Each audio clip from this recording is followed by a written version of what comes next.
This week on Israel Update. This year, as we go in, as we look at the nation of Israel, as we look at their story, as we look at all the things that God has done for them, I'm trusting that it's going to bring you courage. It's going to embolden you. It's going to empower you in your faith, and that you're going to know that God is the one who is fighting for you. God is the one who fights the battles. The battles that we face belong to Him. House of Destiny. Our mission is to be the hands and feet of Jesus in the most desperate places around the world. When you give, you are part of that mission with us. Consider Abraham's blessing from God in Genesis 12. He said, "I will bless those who bless you."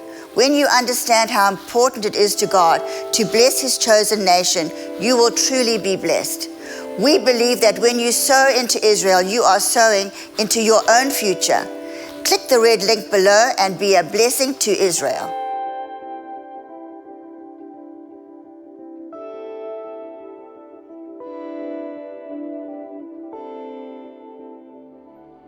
Hi everybody, and welcome to the new year. This is our very first Israel Update show of 2020, and I'm so thankful that you are tuning in today and watching this, and I really pray that God would bring revelation, insight, and illumination into your heart and life.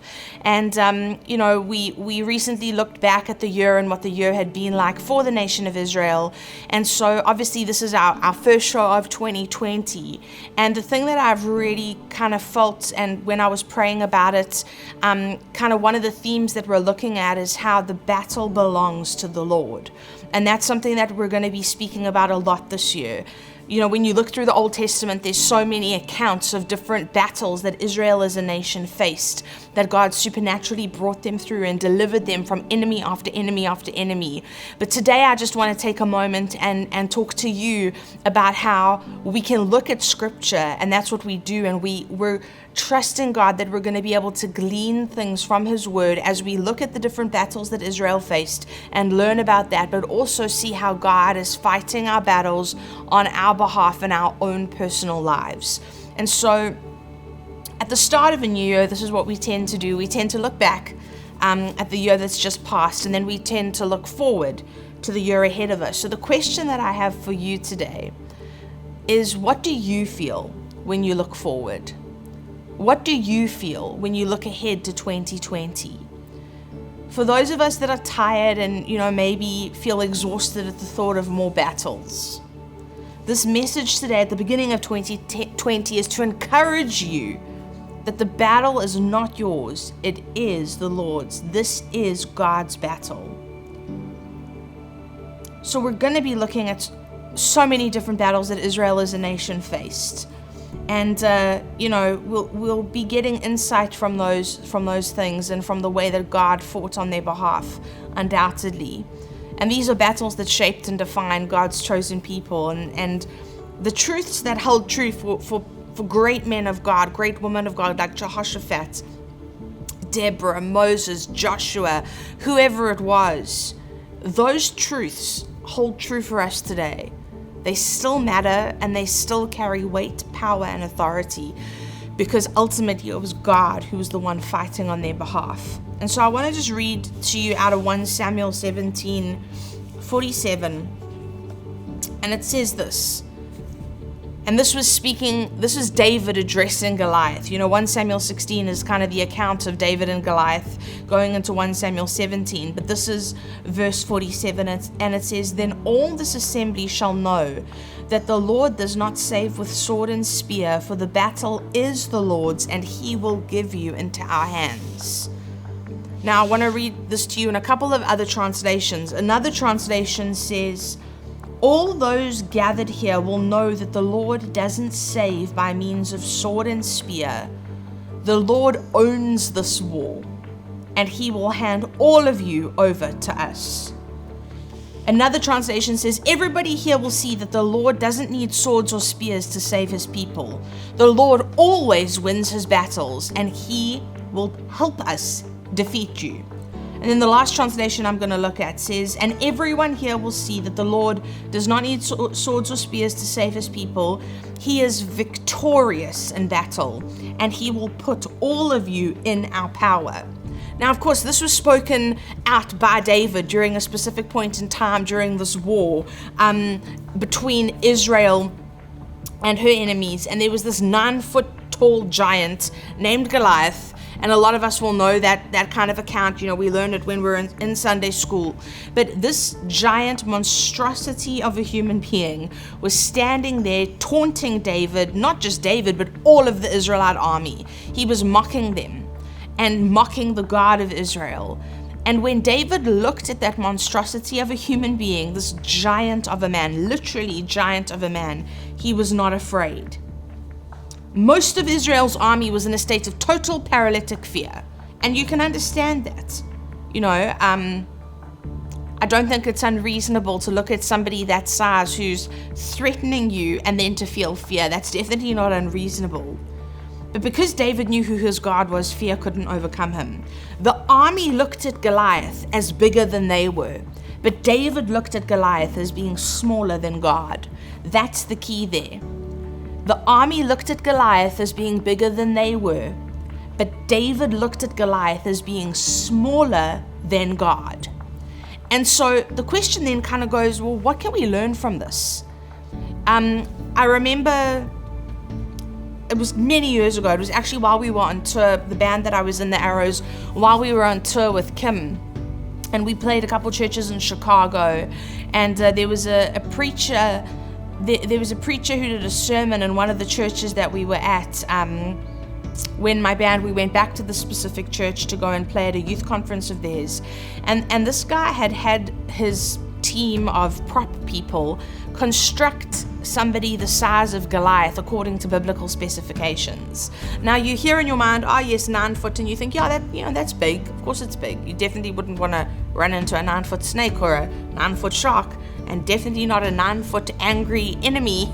But he had this like image of Goliath constructed, and there he stood, this gigantic monster of a man, obviously a statue or whatever it was made out of. And he preached his whole sermon kind of standing, and you could see how dwarfed he was by Goliath. And just seeing that visual made me realize it's not that the army of Israel were being unreasonable, not at all. It's just that David had an extraordinary faith because he knew God. He knew who God was. When he was out on those hills singing and playing his harp with nobody but the sheep to keep him company, he was learning about who God was. When he was out there just seen as a lowly shepherd boy, spending his time singing his heart out, crying his heart out, praising his heart out, he was learning about the person of God, and he was being comforted and being taught and being encouraged and being refined and being strengthened because he spent so much time with God.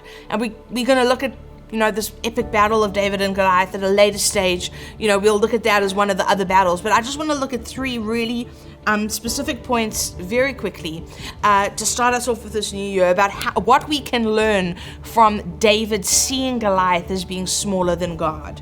Number 1 is that little battles get us ready for big battles. Little battles get us ready for big battles. We know the account that David said to Saul when Saul was trying to get him to wear his armor, when David volunteered to go out and kind of take Goliath on one-on-one.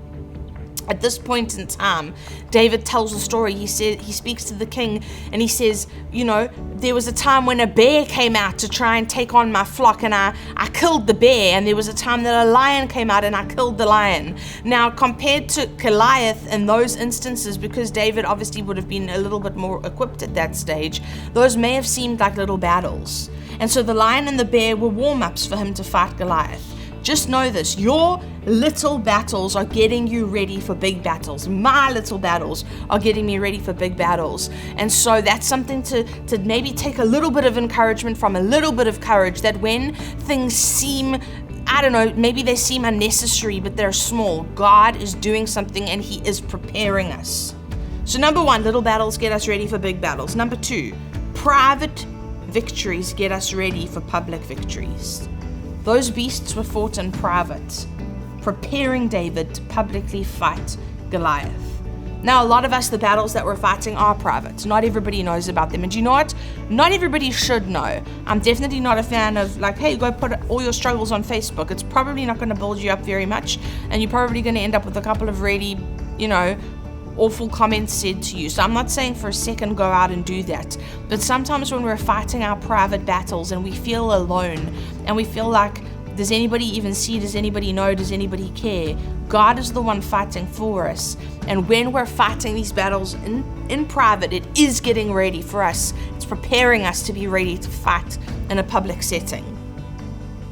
And number 3, we remember what God has done in the past to help us trust that He can give us a victory by faith over present problems.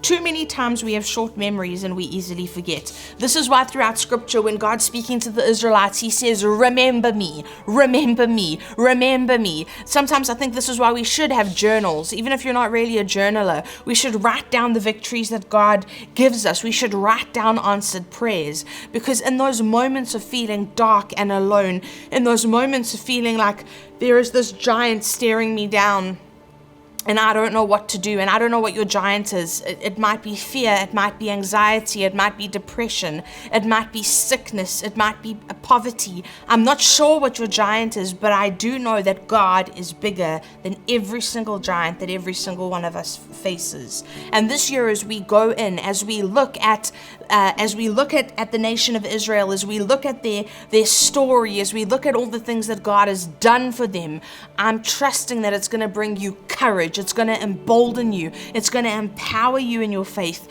and that you're going to know that God is the one who is fighting for you. God is the one who fights the battles. The battles that we face belong to Him. The battles that we're fighting belong to Him. There is nobody else that can fight like He does. And remember, if He is for us, who can be against us? And I really pray that that gives you courage and encouragement today. We've got another year ahead of us. But this year, whatever battle it is that we face, whatever battles might come up, Jesus was pretty clear in the book of John, chapter 16:33. He said, in this world you will have trouble, but take heart because I've overcome the world. And so, trouble is kind of a guarantee if we're walking through this life. But He says, take heart because I've overcome the world. And so whatever it is that you need to overcome, I know that God is able to help you through that. I know that you're an overcomer. And so I really do pray that God would let you see clearly that He knows exactly what it is that you're facing, and that you would know that He is fighting for you and on your behalf. And so, again, thank you for tuning in this week. Make sure you come back next week. Every single Friday, we're here. And we have a new show for you on israelupdate.org. And we're so thankful for all of you. And I also just want to say that this year, you're going to see some really good missions coming. We've got some really great things planned for you to be able to see how it is that we're helping and sowing into the nation of Israel. And I'm very excited for you to see these things as the year unfolds. So God bless you. Have an incredible week, and Shabbat Shalom.